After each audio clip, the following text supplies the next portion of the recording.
Good evening dear students. आज का हमारा टॉपिक है फिजियोलॉजी ऑफ रेस्पिरेशन। रेस्पिरेशन कैसे होता है, इसकी में क्या प्रोसेसेस हैं। श्वसन की फिजियोलॉजी के स्टडी से पहले हमें ये पता कर लेना चाहिए कि रेस्पिरेशन होता क्या है। जितने भी लिविंग एनिमल्स के शरीर में होने वाली समस्त लाइफ एक्टिविटीज़ के लिए एनर्जी की आवश्यकता होती है जो खाद्य पदार्थों के ऑक्सीडेशन या ऑक्सीकरण से प्राप्त होती है। जो फूड प्रोडक्ट्स के ऑक्सीकरण के लिए ऑक्सीजन की आवश्यकता होती है। इस ऑक्सीजन को एनवायरमेंटल एयर से प्राप्त किया जाता है। भोजन के ऑक्सीकरण के परिणाम स्वरूप कार्बन डाइऑक्साइड का निर्माण होता है। कार्बन डाइऑक्साइड शरीर के लिए हानिकारक होती है, अतः इसे शरीर से बाहर निकाल दिया जाता है। इस प्रकार ऑक्सीजन को वातावरण से ग्रहण करने व कार्बन डाइऑक्साइड को शरीर से बाहर निकालने की क्रिया को श्वसन कहते हैं। Respiration is a process in which we receive oxygen from the environment and release carbon dioxide from the body. श्वसन एक मेटाबॉलिक क्रिया है जिसमें फिजिकल और केमिकल प्रोसेसेस का प्रदर्शन होता है। शरीर में ऊर्जा उत्पादन के लिए पोषक पदार्थ न्यूट्रिएंट सब्सटेंसेस जो कि थी मेनली कार्बोहाइड्रेट्स और फैट्स का सीक्वेंशियल ऑक्सीडेशन किया जाता है। ऑक्सीकरण के लिए कोशिकाएं मुख्य रूप से ग्लूकोज का उपयोग करती हैं। इसी कारण ग्लूकोज को सेलुलर फ्यूल भी कहते हैं। जीएस कार्टर ने उच्च स्तरीय जंतुओं में श्वसन की क्रिया को समझाया था, जो 3 स्टेप्स में पूरी होती है। पहला है एक्सटर्नल रेस्पिरेशन। इस क्रिया में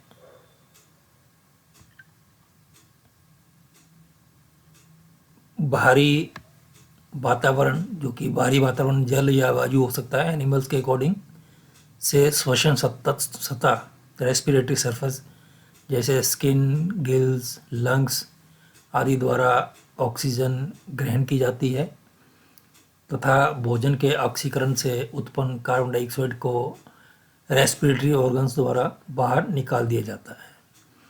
अतः वातावरण व श्वसन सतह या रेस्पिरेटरी सरफेस के बीच में होने वाले गैसों के आदान प्रदान या गैसों के एक्सचेंज कहते हैं।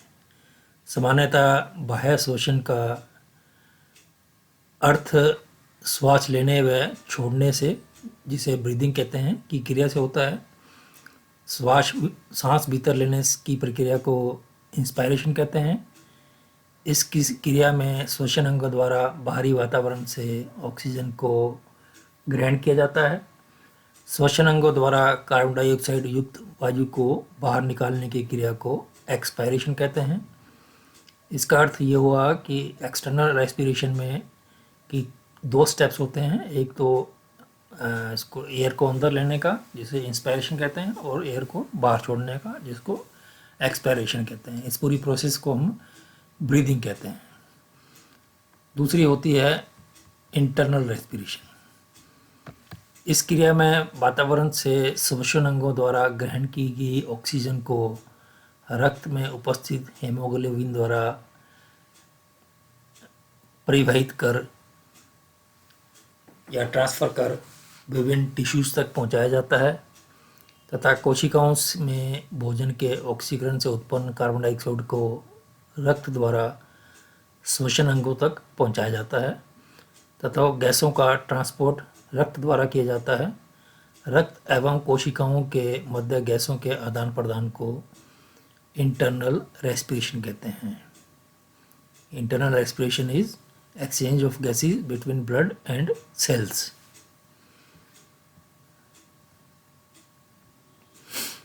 थर्ड होता है सेल्यूलर रेस्पिरेशन।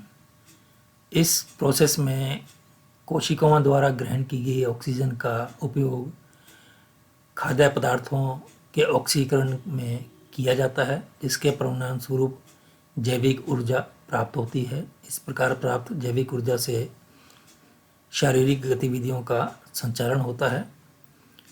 इसके बाद आता है काइंड्स ऑफ रेस्पिरेशन। ऑक्सीजन की प्रेजेंस और एब्सेंस के आधार पर रेस्पिरेशन दो प्रकार की होती है। पहला है एरोबिक रेस्पिरेशन। इस प्रकार का श्वसन ऑक्सीजन की उपस्थिति में होता है, वैसे एरोबिक रेस्पिरेशन कहते हैं। इस क्रिया में जो एनिमल है बाहरी वातावरण वायु या जल से ऑक्सीजन ग्रहण करते हैं। वह ग्रहण की गई ऑक्सीजन का उपयोग ग्लूकोज के ऑक्सीकरण में किया जाता है। जब ऑक्सीजन जल से प्राप्त की जाती है तो इसे जलीय श्वसन कहते हैं, एक्वेटिक रेस्पिरेशन, जो कि एक्वेटिक एनिमल्स में पाया जाता है। जब ऑक्सीजन वायु से प्राप्त की जाती है तो इसे वायवीय या एरियल रेस्पिरेशन कहते हैं। इसका प्रकार का श्वसन टेरेस्ट्रियल एनिमल्स या स्थलीय जंतु में पाया जाता है। अधिकांश जंतुओं में इस प्रकार का श्वसन पाया जाता है। इस क्रिया में ग्लूकोज का पूर्ण ऑक्सीकरण होता है। ये ग्लूकोज का फार्मूला है C6H12O6 प्लस 6 कार्बन डाइऑक्साइड के मोलिक्यूल यूज होते हैं और बनते हैं 6 कार्बन डाइऑक्साइड और 6 H2O प्लस 38 ATP। सेकेंड प्रकार है एनाएरोबिक रेस्पिरेशन। इस प्रकार की श्वसन क्रिया ऑक्सीजन की एब्सेंस में होती है। इस क्रिया में भोज्य पदार्थों का ऑक्सीकरण जो है ऑक्सीडेशन इनकम्प्लीट होता है। इस क्रिया में ग्लूकोज के इनकम्प्लीट ऑक्सीकरण से काफ़ी कम ऊर्जा व कार्बन डाइऑक्साइड का उत्पादन होता है।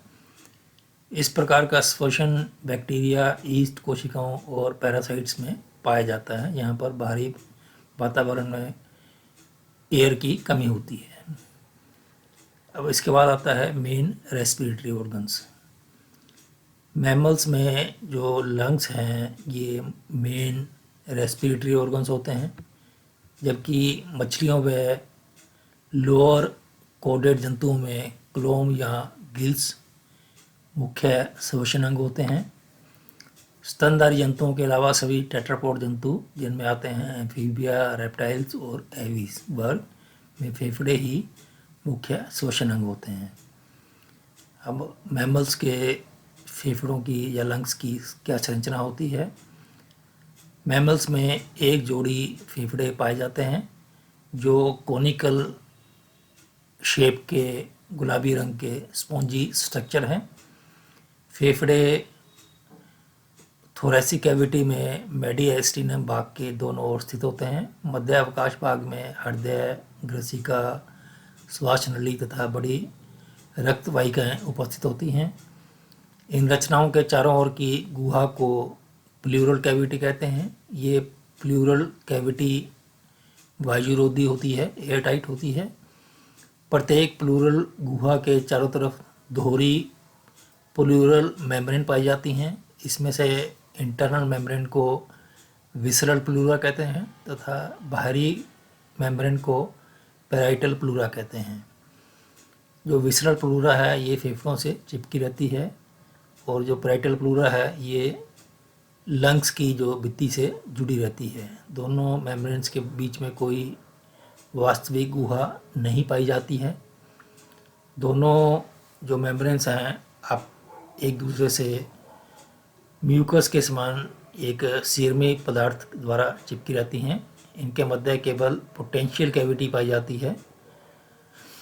श्वसन क्रिया के समय दोनों झिल्लियाँ एक दूसरे पर फिसलती है, परंतु इनमें घर्षण या नहीं होता है। यदि दोनों झिल्लियों के मध्य तरल एकत्र हो जाता है तो उसे प्लूरिसी रो कहा जाता है। इसमें श्वास लेने में कठिनाई होती है।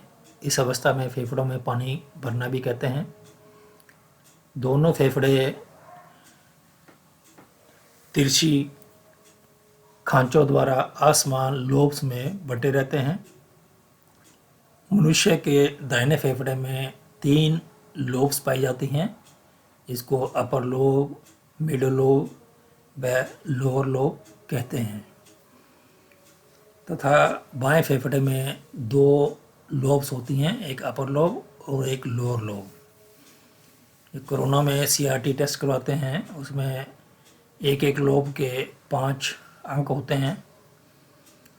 तो टोटल 5 लोब का 25 अंक होते हैं। इस पे अगर एक लोब में इन्फेक्शन है 5 पॉइंट तक, तो उसका 5 अंक आता है 25 में से। मैक्सिमम इन्फेक्शन 25 हो सकता है, मिनिमम इन्फेक्शन किसी भी लोब में नहीं है तो 0 होता है। थैंक्स।